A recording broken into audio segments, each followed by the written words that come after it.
You don't want me to drive the ball in the woods, do you?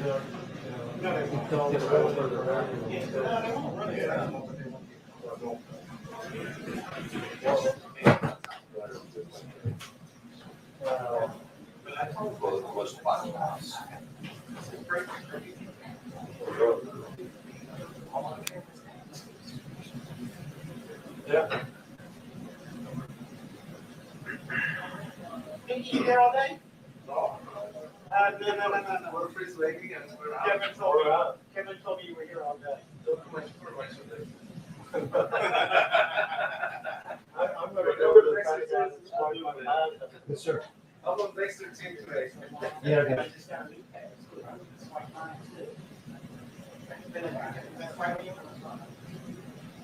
They can call me. I don't think they have to. And they said, oh, yeah, we're not really. They're not? They said, because of the house.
Hey, you should have that sound now.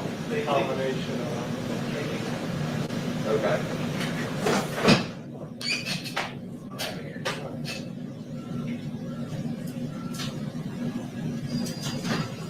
Interesting. There's something. Stacy's going to get on the other one.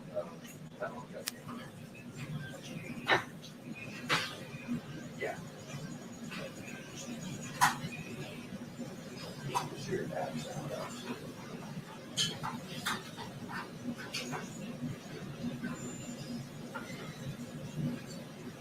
Hey, Brian, can you do a quick mic check for him? Okay. Okay, never mind, they're good. All right, thank you.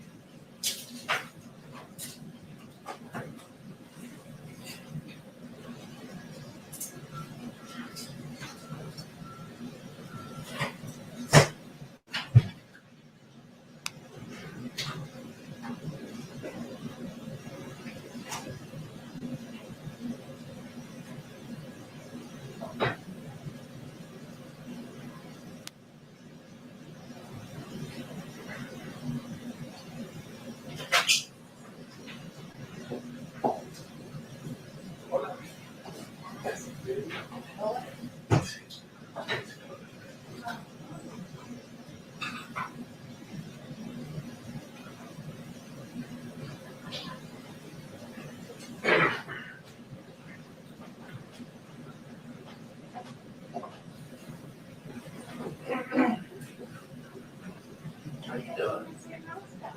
Hey, it's like, it's Like that now.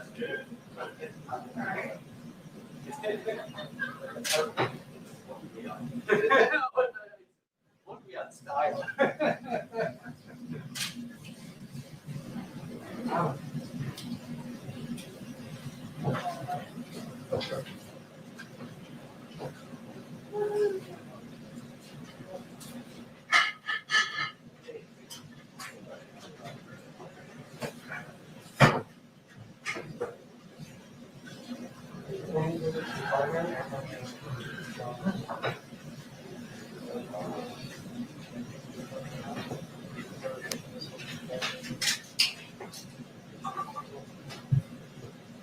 Hey, John, did you?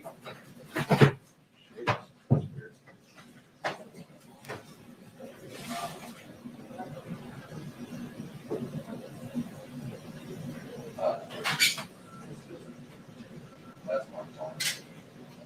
That's my son. That's my.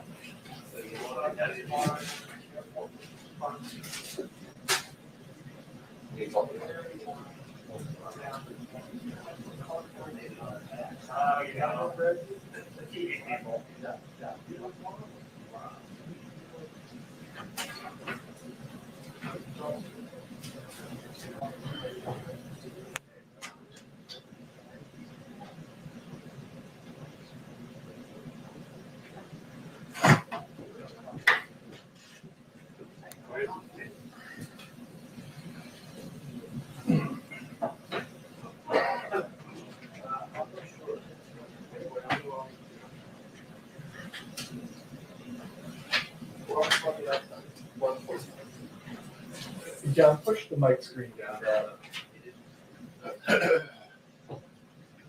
You mean you don't like it like this? No. I like it, John. How are you?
And Melissa, good afternoon to you. It's unclear by exactly which authority the president will be able to do it, but the president, as you mentioned, threatening to withhold federal funds from certain cities. He's targeting Seattle, Portland, New York City, and Washington, D.C., directing federal agencies to look at what funds might be withheld if these cities don't do more to combat the lawlessness. In part, that memorandum reading, quote, the Trump administration will hold lawless jurisdictions accountable by reviewing federal funds provided to them, restricting their eligibility for certain federal grants where permissible, and working to direct those funds to jurisdictions that protect communities, basically taking from one city and giving to another. The president's threat to pull federal funding, renewing his feud with the New York Governor Andrew Cuomo. In a press briefing last night, Cuomo saying the president is not welcome in New York City. Listen here.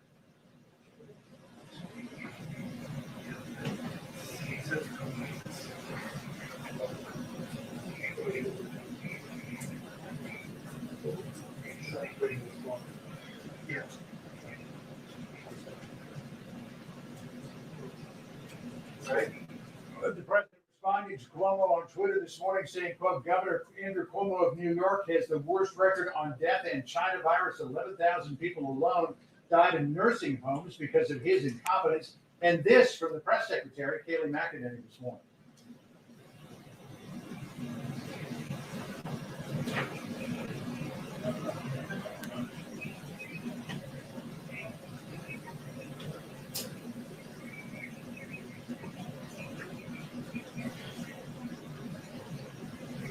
That this is expected to come up in the press briefing, particularly by what authority the president believes he can withhold congressionally appropriated funds.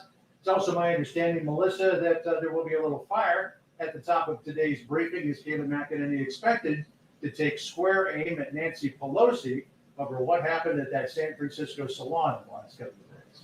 Melissa?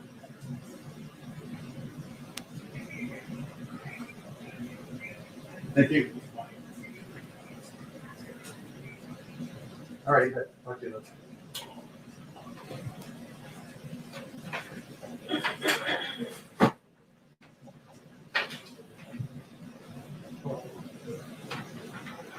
Hey, Peter, how are you? All right, thanks, huh? Oh, haven't seen you for a while. I know.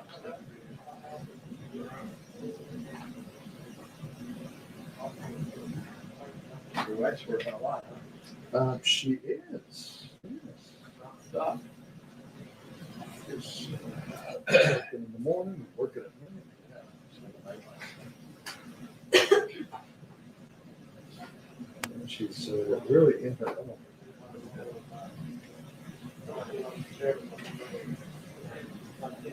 Every time I do a hit with this NASCAR, I Right. breathe in and feel something. Well, these, I do better on these than I did on the, I was wearing the fabric ones for our convention stuff, and I was like swallowing fabric left and right. Yeah, we were given some that are made out of a really loose kind of sheer fabric, and you can almost hear it. Yeah, no doubt, I know. That was my very sick.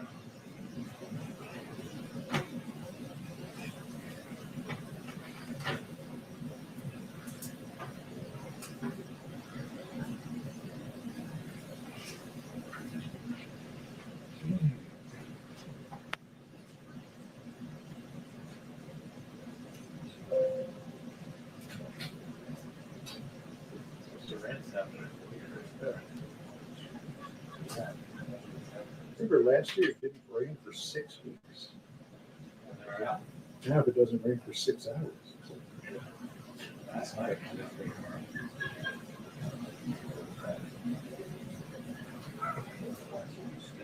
I see the rain that's on there.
Every time they announce 2 minutes, they should go dun dun dun. I know that's true about attention. You know, it's just all the time.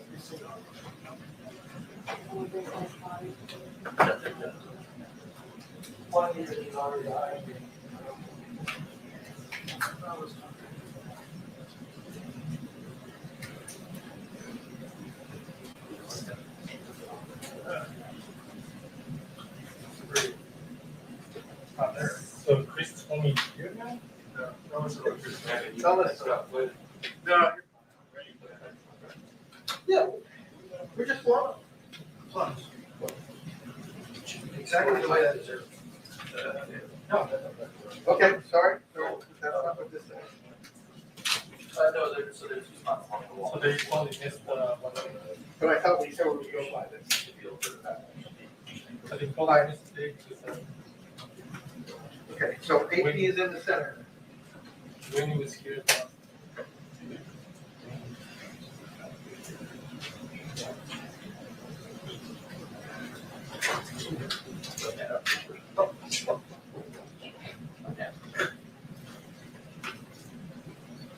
I'm told that.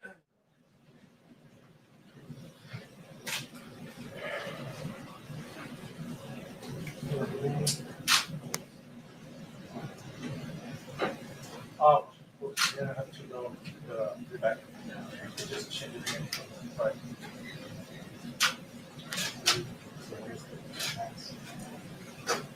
The other one is right there, not in the corner, you gotta go under there, hold on, whatever.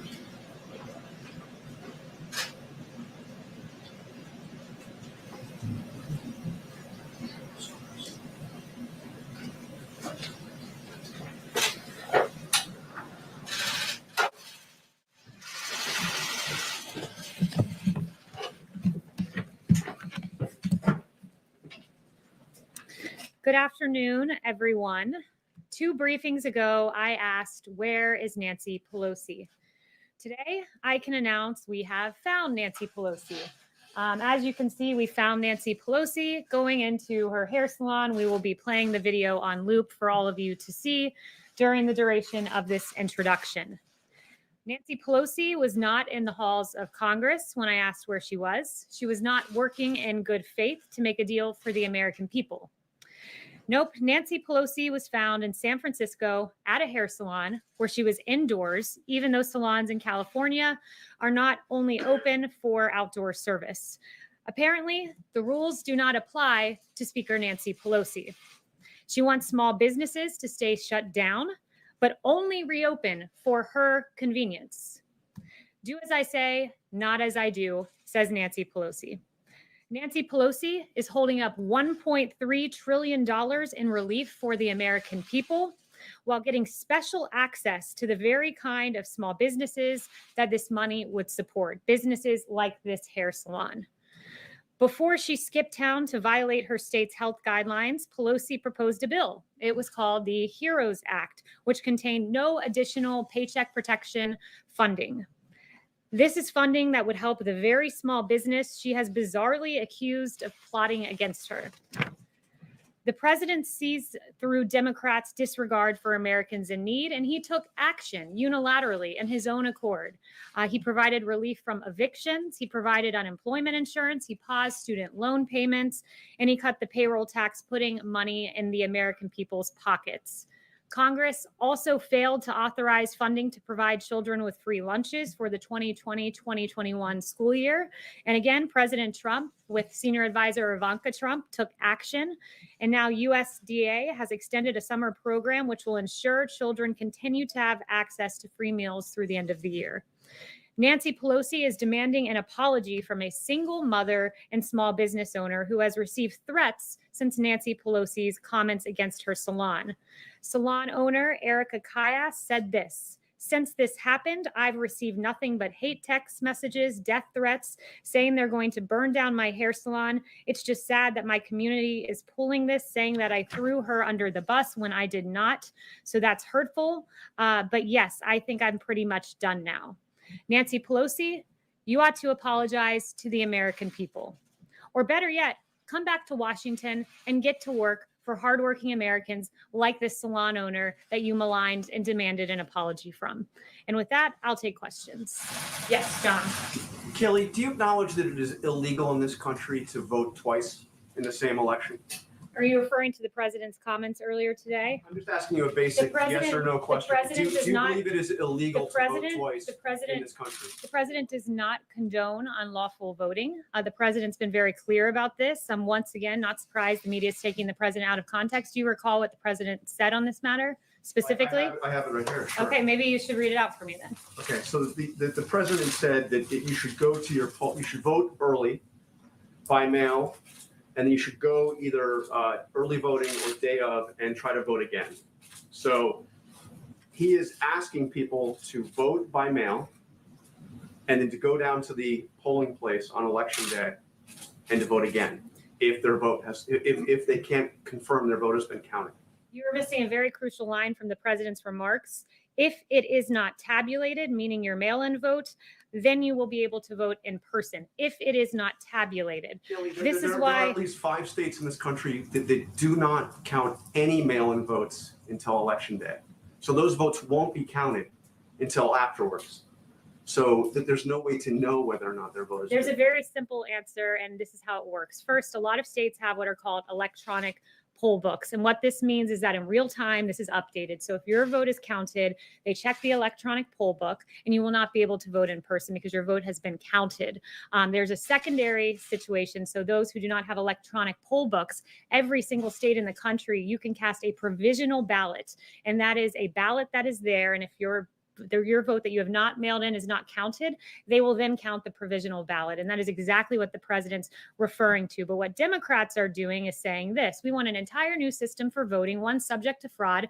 Don't take it from me, take it from Jimmy Carter, who said in 2005, as part of a bipartisan commission, absentee ballots remain the largest source of potential voter fraud. So what Democrats want you to do is say, trust us, but don't verify. Don't verify that your vote's been counted. This president's trying to enfranchise Americans, which is exactly what he's been saying. He wants every American to have a vote because he understands what Jimmy Carter understood and what so many of us understood until the president started putting the focus on mail-in voting. And that was this, that it is subject to fraud.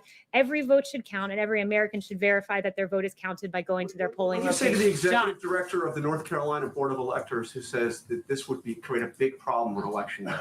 What I would say is that the president has laid it out very clearly. You should verify your vote. And not only that, I would point them to the fact that in 2016, before we tried this entire new system of mass mail-out voting, 319,000 votes were not counted that were cast by mail. 319,000 in an election that came down really to 80,000 votes in Pennsylvania, Wisconsin, and Michigan. That's untenable, and hundreds of thousands more will not be counted with the Democrats' fraudulent mass mail-out voting system. The president wants enfranchisement, plain and simple. John. Can I ask you a process and jurisdiction question? The president signed a memorandum last night directing federal agencies to look at funds that might be withheld to cities that do not do enough to restore law and order. By what authority does the president believe he can do that? Yeah, the president believes that what we should do, that the purpose of government is to protect life, liberty, and property. That is the purpose of the federal government. And it's imperative that the federal government review the use of funds by jurisdiction. So what this does, this memo, it really does three things. One, it asks federal agencies to detail all federal funds that are being provided to Seattle, Portland, New York City, and Washington, D.C. Secondly, within 14 days, the Attorney General will develop a list of anarchist jurisdictions, of lawlessness zones that are permitting violence and destruction of property. And then within 30 days, the White House Budget Director will issue guidance to the heads of agencies on restricting eligibility of or otherwise disfavoring to the maximum extent possible by law anarchist jurisdictions in the receipt of federal grants. And South Carolina v. Dole did note that you can withhold funding so long as it pertains to the federal program pertains to what you're trying to incentivize. So we believe here, when you look at New York, a 177% increase in shootings, in Seattle, where there was a lawless chop zone where 2 died, in Portland, where you've seen 140 officers injured. This is a dereliction of duty. And if the states will not act in their police power and secure their streets, this president will use every lawful mechanism available to him to try to supplement their failures. And in some cases, that's meant federal officers in Minneapolis and Kenosha, where we've been invited. This is yet another attempt to make sure no more children like Legend Taliaferro die on our streets. These are congressionally appropriated funds. I expect that you would expect there to be immediate legal action taken. Letitia James, the Attorney General for the state of New York, warned a few minutes ago that if you try to withhold any funds, she will immediately slap you with a lawsuit. Well, she's free to do that. We believe that what we will do will be lawful within the bounds of the law. And we encourage states to act and cities to act in the way that Kenosha and Minneapolis did. Although, be it delayed a little bit there, they finally stepped up and asked for federal support, and they got it, because too many Americans are dying on our streets, too many businesses being burned to the ground. That's not the American way by a long shot. Okay, Yes. just to follow up on that, the president, as we know, tried to withhold federal money from sanctuary cities, and he lost, as per the courts. So why isn't this also doomed to fail? I'm not going to get ahead of exactly what the final product will look like. Again, I just walked you through, there's a 14-day timeline for the DOJ, and then a 30-day timeline for Office of Management and Budget. But we believe that we are on the right here. Let me do a couple follow-ups if I can. So in May, the president said the U.S. will be designated Antifa as a terrorist organization. Yes or no? Did the president do that? What the DOJ said is that they would be looking at Antifa-related charges in the lens of domestic So to terrorism. be clear, they did not designate Antifa, To though. be clear, they will be pursuing domestic terrorism charges against Antifa individuals, anarchists who are wreaking havoc across our country, and who the suspect, at least in Portland, killed an innocent man out in Portland just over the weekend. Right, for sure. And then but they didn't declare them a terrorist organization, as they said, They as he will said they be would. pursuing domestic terror charges. In You're 2017, noting a distinction without a in difference. 2017, he threatened to withhold federal funds from UC Berkeley if they did not allow free speech. Has he done that? I'll follow up with you on that. I guess the question is, the president makes a lot of threats, knowing that he's not going to follow through or that they're not legal. So is this what he's trying to do here yet again? No, the president will follow through. His memo is exceedingly clear. We are pursuing every avenue within the federal government to take care of the American people. When you have a 1-year-old being killed in New York, when you have a little beautiful girl in Atlanta named Sequoia Turner who lost her life, yes, this federal government will do everything within our lawful power. And yes, the president is serious about this. Can I follow up with one last one if I can? On Walter Reed, the president in November said he went to Walter Reed to begin his physical.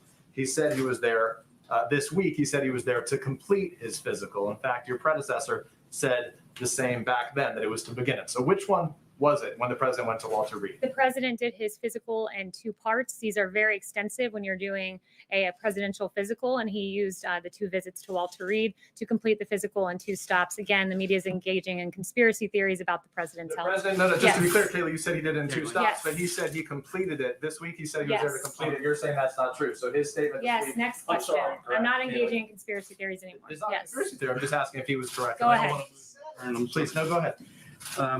Senator Schumer came out with a statement today saying that too much of the evidence points to the Trump administration pressuring the FDA to approve a vaccine by Election Day to boost his reelection prospects. Can you assure the American people that if a vaccine does come out before Election Day, is approved before Election Day, that it is safe and effective? And can you address his assertions that you are pressuring the FDA to come up with the vaccine before election day? No one is pressuring the FDA to do anything. This is, again, a bizarre theory spun up by CNN, among others. Let me note that the FDA, you had Dr. Han who said this. I can assure you 100% that the president has never pressured me to make a decision regarding any regulatory aspect of the FDA's work. He said that just a few months ago. It is absolutely the case. You had Secretary Azar saying this morning about the vaccine, whether it's October 15th or November 1st or November 15th, this is all about saving lives. You've had Dr. Fauci say, we in fact briefed the president today. This was a few weeks ago about this in the Oval Office. I was there for that briefing. And Dr. Fauci said there is no political pressure that I have seen at all to move quickly.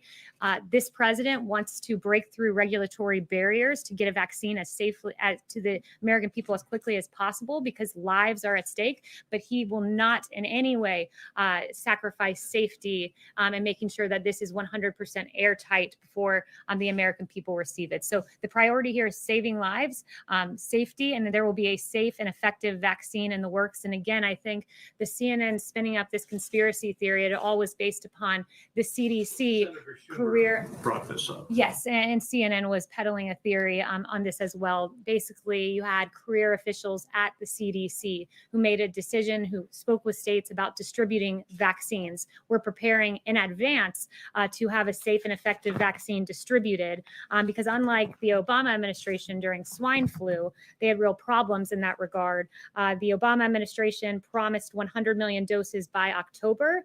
They then reduced that number to 40 million for the swine flu by mid-October. When demand for a vaccine was at its highest, supply fell dramatically short with as few as 11 million doses on hand.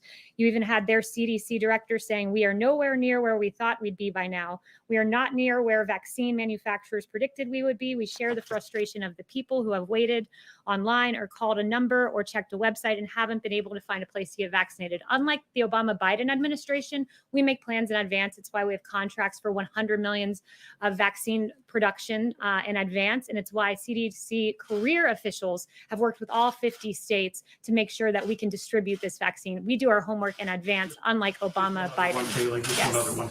So former Vice President Joe Biden said on Alexei Navalny's poisoning that the mode of attack leaves no doubt as to where the responsibility lies, the Russian state. Does the president agree with that assessment? And has he made his voice known to the Russian government on this issue? So we're deeply troubled by the results released yesterday. Alexei Navalny's poisoning is completely reprehensible. Russia has used chemical nerve agents in the past, and we're working with our allies and the international community to hold those in Russia accountable wherever the evidence leads and restrict funds for their malign activities.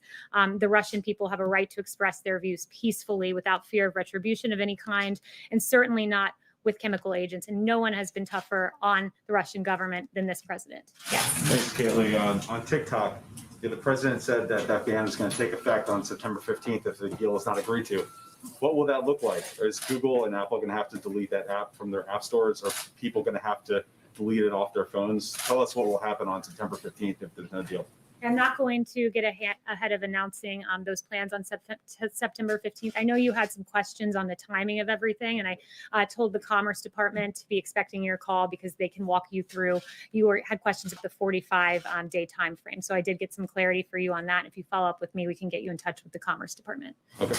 Yeah, Kayleigh, I just wanted to ask you about the investigation. There's a couple of contracts that were awarded that Peter Navarro was involved with. One, there's some investigation going on in terms of the Kodak, the money that went to Kodak to allow them to develop pharmaceuticals. There are other contracts now for ventilators that have received scrutiny. Can you give us an update on how concerned you are that maybe some of these business deals are going through too quickly, they're not getting enough scrutiny? Is there any particular finding that you can offer at this point on that? Yeah, We've made many contracts using the DPA 78 times, 30 times with regard to testing. We're very proud of what we've done. Of course, if there are new allegations with a given company, we certainly look at those and look at them closely, as we did with the Kodak situation. But we're very proud of what we've done. We were met with an unprecedented challenge, a novel coronavirus that came to our shores from China. And we are very proud that our contracts have enabled us to have a very large and growing stockpile. In fact, we've rapidly increased the amount of N95s on hand to more than 60 million. We're on track to have 10 times more than pre-pandemic levels by the fall. Significantly surged the number of gowns on hand to more than 27 million. And we have tremendous level of ventilators on hand at 109,000, and we will have tens of thousands more by the fall. So the contracts we've made have enabled these numbers, among others. I'm not even getting into therapeutics like remdesivir, but of course, if there's ever allegation, we take it seriously and look at it as we did with Kodak. Confirm how many allegations of wrongdoing that you're looking at that I'm only involve aware Peter of Navarro? the one or two that you named out of the many, many contracts that we've had. Yes.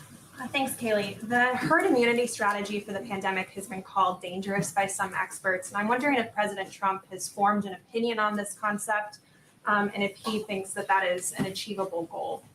Yeah, the herd immunity so-called theory was something made up in the fanciful minds of the media. That was never something that was ever considered here at the White House. Here at the White House, what we've done is race to get a safe and effective vaccine in record time. If we get it by the end of the year, it will far outpace Ebola, which took 14 months to get to phase 3 clinical trial, 3 years to get to completion. This will be the fastest vaccine ever for a novel pathogen. Here at the White House, we talk about therapeutics and are very proud that we've identified, we have more than 270 clinical trials, 570 in the planning stages, and successful therapeutics that we know of like dexamethasone and remdesivir. That's what we do here at the White House. The herd immunity theory, again, was something made up in the mind of the media. On the Supreme Court, the president said that he would come out with a list of candidates by September 1st. When can we expect to see that list? You will see it soon, certainly within the next few weeks, but it will be after the Labor Day weekend. Yeah. Thank you. Back on the cities, how would the president's plan to reduce funding to cities actually help protect citizens that you said was the goal of the president? Yeah, that is the goal. And what the intent is to incentivize cities to follow in the way of Kenosha and Minneapolis, who, when they were in the midst of a situation that they couldn't handle just at the local level, they requested federal assistance, and it worked. Within 24 hours, you saw a much different scene in Kenosha. Within 24 hours, a much different scene in Minneapolis. So we want states to work with us, and those two models are examples of Democrats who have done so. On the contrary, you see a much different situation in New York and Portland and DC and Seattle. And some of the factors, as noted in the memo, that will go into the lawlessness assertion are whether they forbid police from intervening, whether they've withdrawn law enforcement protection from certain areas, like we saw where a police precinct was abandoned in the lawless CHOP zone in Seattle.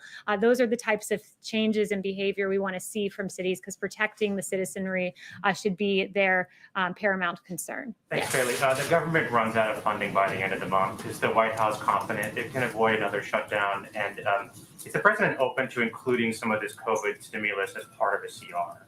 I haven't talked to him about that, but we do believe that we'll be able to get funding to avoid a shutdown. There are negotiations underway now. Like, have you guys started talking to Congress about this yet? I'd have to talk with the chief. I haven't talked to him specifically about that, but it has been discussed internally. I know at least that. Yes. Thanks, Kayleigh. Can you give us a sense on the memo issued last night? Can you give us more of a sense of the funding that would be under review? And also, why does the White House believe that this is the right time to be considering restricting funding for states? We're in the middle of the pandemic and some are dealing with violence. Yeah, again, so first, to the first part of your question, it's undergoing a review. Part of that, step one of this memo, is for federal agencies to detail the funds being provided. So I can't give you a readout of exactly which funds are being looked at until that review is conducted. But why now? Why now? Because in New York City, you've seen a 177% increase in shootings in July. Meanwhile, you have the feckless government of Mayor de Blasio and Governor Cuomo pulling $1 billion with a B from NYPD at the same time we learned that in a 28 day period, arrests were down in New York City by 62%. The looting of 450 businesses that have been damaged. In Seattle, a lawless chop zone where 2 died. Now is the right time when you see numbers like this, because lives are at stake, and oftentimes the lives of innocent little babies who should be here today. If Democrat mayors got their act together, didn't cut funding from police, did start arresting people and enforce the laws. Yes. Thanks, Kayleigh. The president and Joe Biden are both going to be in Shanksville, PA, next Friday to commemorate 9/11. Have you spoken to him about appearing with the former vice president like he did with Secretary Clinton back in 2016 up in New York? I have no details for that upcoming event, but we are intending to be in Shanksville as well. Okay, and then just one more follow-up on the cities. Again, I know it's under review. Has the president directed Director Vaught to make sure that future coronavirus aid is exempt from this memorandum? I don't see in what universe that would be connected to the issue at hand, which is ensuring lawfulness Or in the through city. FEMA or HHS or anything like that? But again, I don't want to get into the specific funding ahead of the review process that is ongoing. Yes. Are we all set? Okay, there we go. Yep. Thank you. Facebook said earlier today that it would be removing the post where the president was talking yesterday with a local reporter about voting twice if it's not corrected and if it doesn't indicate that the president was wrong in those assertions. What do you have to say about Facebook's move on this post? You said Facebook designated a post. I missed the very first part. Right. They said that they would remove the post from those profiles who posted and do not say that the assertions of the presidents are wrong.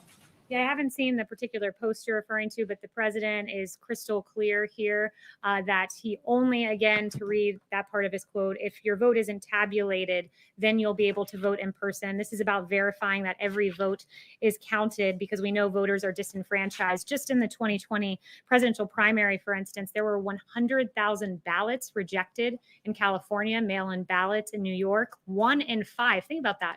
1 in 5 mail-in ballots were rejected, a total of 84,000 ballots rejected in New York City alone. And we know the thin margins by which elections are decided. And we also know that as research has shown, young Black and Hispanic voters are more likely to have their mail-in ballots rejected. That's according to a Washington Post article. So the president wants enfranchisement, not disenfranchisement. That's his goal with the comments that he made yesterday.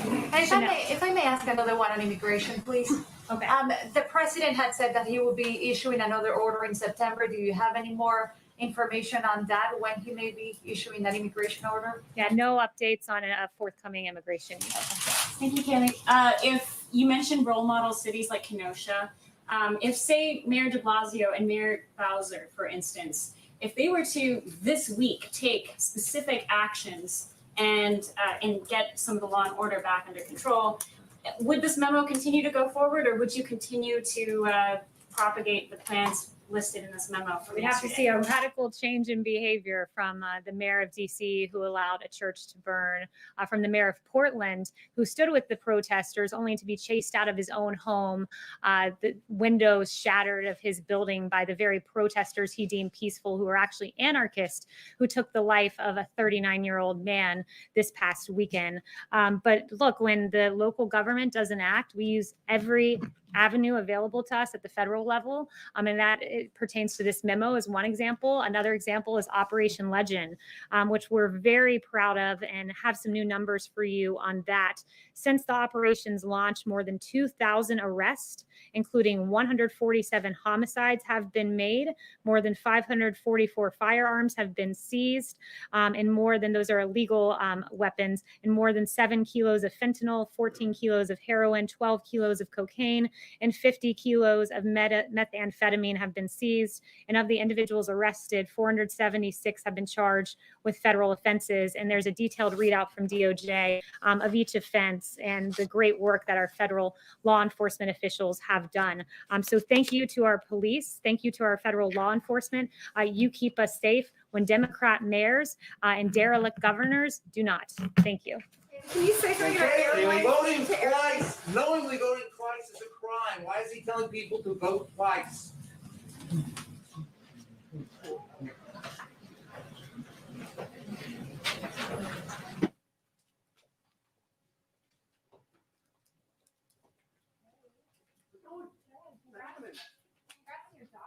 Yeah, can you believe it? I know, I do.